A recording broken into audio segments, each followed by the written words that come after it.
Everybody's got their can't miss pistol. You know how that plays out. Forums light up. Reviewers pile on. Dealers jack up the price. And by spring, half those guns are already up for trade. That's the racket. The only reason these lists stay the same, nobody is willing to risk looking wrong. But this year, the winners slipped right past the crowd. I watched the experts hedge, saw the big names, double down on the same tired models, and made a different bet. I followed what actually survived. The pistols nobody had on their cheat sheets, the ones that ate the worst days, and kept showing up after everyone else walked away. And if you came here to get your favorite stroked, save yourself the trouble. This list cuts straight through the comfort. The last pick, it doesn't just flip the order, it resets the whole game. Miss it, and you'll never know where the real line was drawn.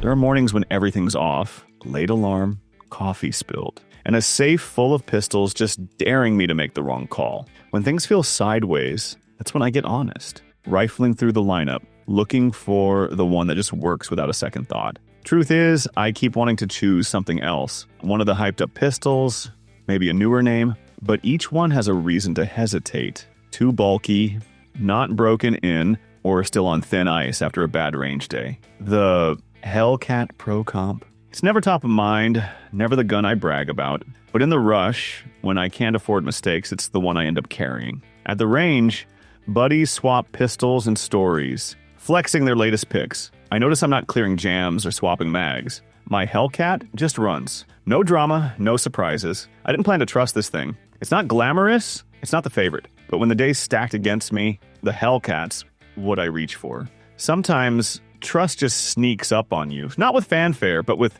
quiet, steady work when nothing else feels right. Last year, I rolled into an evening shoot after work. Nothing formal, just a bunch of guys itching to show off.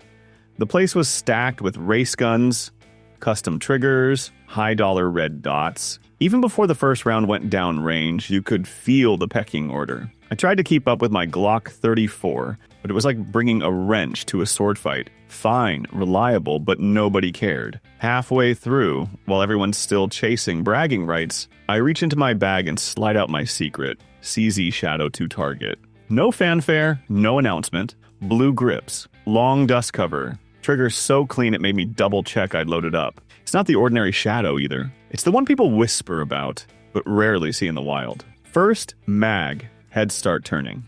Group tightens up. That overconfident guy with the gold-plated slide starts watching instead of talking.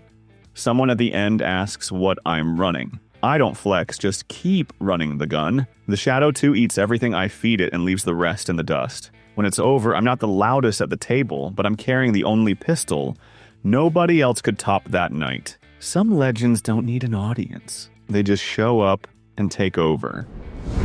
If you've ever dropped the name Canik MC9 Prime in a gun form, you already know what happens. Somebody rolls in, doesn't even blink, and drops the same line. It's still just a Canik. Cheap, Turkish, clone. They'll tell you no serious shooter would trust it, no matter how many rounds it runs. I used to nod along. Years of brand snobbery get in your head. I figured if I ever carried one, it'd be a backup, a range beater, maybe something to loan a buddy who forgot their real pistol. But the MC9 Prime didn't just survive. There's a day it flat out embarrassed guns that cost twice as much. Hot, gritty range session, everyone else clearing stoppages. The Canik just ran.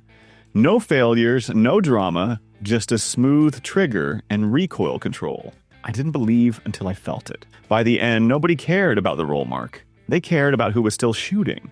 And the arguments, they only got louder. Guys, double down in the comments. Still a clone. Still a gamble. All the way down the thread. That's how you know this gun crossed the line. People only fight this hard when their pride's at stake. Say what you want, the MC9. Prime's not begging for respect anymore. And the next one? Get ready for a classic nobody ever dares to count out. Ask any modern shooter about the USP 9mm and you'll get a shrug or a smirk. It's a brick. Outdated. Weird controls, weighs a ton. They say it like the verdict's already in.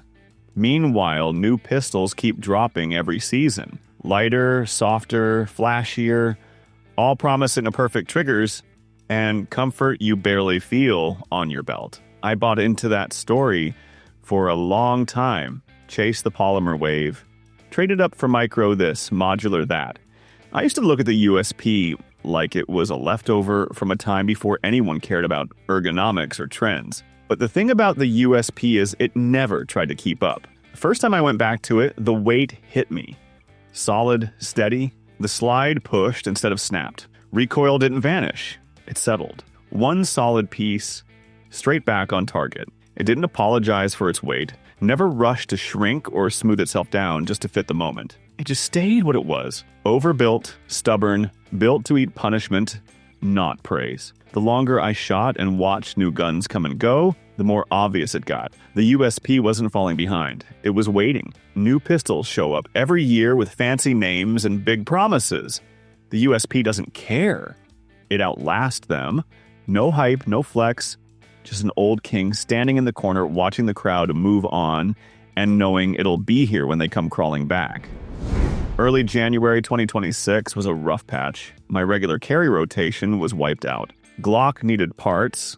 The RXM was stuck at the gunsmith. Even my old backup was sidelined with ammo issues. All I had left was the IWI Masada Tactical, collecting dust in the safe. I'd never really clicked with it. The grip angle always felt off. Holster choices were a pain, and the trigger just wasn't my thing. But with nothing else ready, I started carrying the Masada that week, half dreading every draw, sure to be the one to let me down. I complained about it every chance I got, even caught myself looking at classifieds for something to swap in. Something odd happened.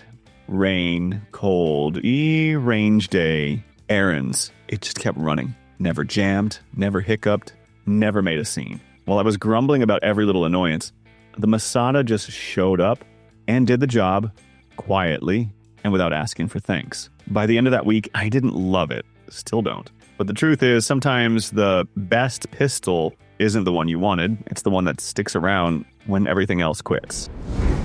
You ever walk into a shop thinking you've already made up your mind? That was me and my buddy in December. G&R, cold morning. Both of us set on picking up a Ruger RXM. It felt routine, just the familiar creak of the door.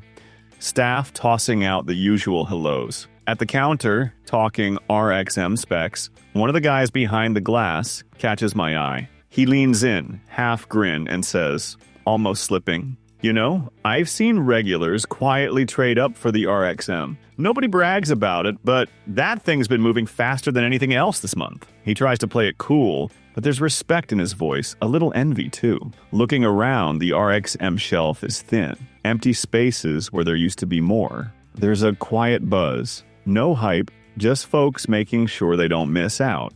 We left with the RXM, and that staff comment stuck with me. Sometimes the gun that changes the room isn't loud or hyped. It's the one making everyone rethink what they're carrying. And if you think the shocks are done, buckle up. This last pick, I guarantee it'll have every so-called expert, internet hero, and diehard fan fighting over who's right and who's just plain wrong. Read the title. This is where the arguments really start. I walked into a training class last March with the PX4 Storm Compact on my hip. Didn't even make it to the safety brief before the instructor spotted it. Eyebrow up, half a grin. No Glock today. Decided to keep it weird. Got a few laughs. Most guys brought polymer wonders or race gun favorites. My PX4 was the oddball, and they made sure I knew it. First hour, nothing but jabs, cop gun, Beretta rotary weirdness. Bet you can't find a holster. But the day rolls on, and suddenly the cool guns aren't so perfect. A slide won't lock back. Someone else's mag fails. Under pressure, the right picks start to show their cracks. The PX4 never stuttered. Drill after drill. Trigger stayed smooth, slide stayed true. Wasn't the fastest, wasn't the flashiest, but it flat out refused to give up. By the last hour, the same instructor who clowned on it leaned in. Let me try a mag through that thing. No wisecracks, just curiosity. It's funny how the most hated gun on the line turned out to be the one everyone wanted by the end. And if you think that was unexpected, wait for the bonus pick. This one's got more baggage and more loyal fans than any pistol on this list. Picked up the Arex Delta Gen 2 Tactical at a pawn shop last spring. Didn't think twice. Someone let it go for next to nothing, and I was just in the right place at the right time. No love story, no big plans. It was a bargain, not a trophy. Didn't care much about it. Shot it a handful of times. Didn't bother cleaning it. Never talked it up. So when a buddy needed a loaner for a month, I tossed it in a cheap case. And didn't even tell him to be careful. Could have kept it, sold it. Made no difference to me. But by the second week it was gone, I started noticing the gap. Reaching for it before a range run. Wanting that weirdly crisp trigger. Realizing my usual carry felt off without it. Stuff I'd never noticed started standing out. Weight, grip, the way it just ran. When I finally got it back, it was beat up and dirty, and I saw it for what it was. Not just a pawn shop score, but the one pistol that actually earned its spot by almost leaving for good. If you made it to the end, you saw it. The top pick wasn't just another recycle favorite. That wasn't luck. The real story this year, the usual suspects got outclassed, and every safe pick got put on notice. Now it's time for you to fire back. Forget the fanboys, forget the sponsored hype. What pistol proved everyone else wrong for you? Which one did you have to defend while everyone else played it safe? Drop your callouts below. Don't sugarcoat it. I want the gun that made you break ranks, not the one that kept your hands clean. I'm Steve, and I'll take a little heat for getting it right, as long as I'm not stuck making excuses for someone else's mistakes. The next mess, it's already brewing, and I'll be right here calling it before the crowd even blinks.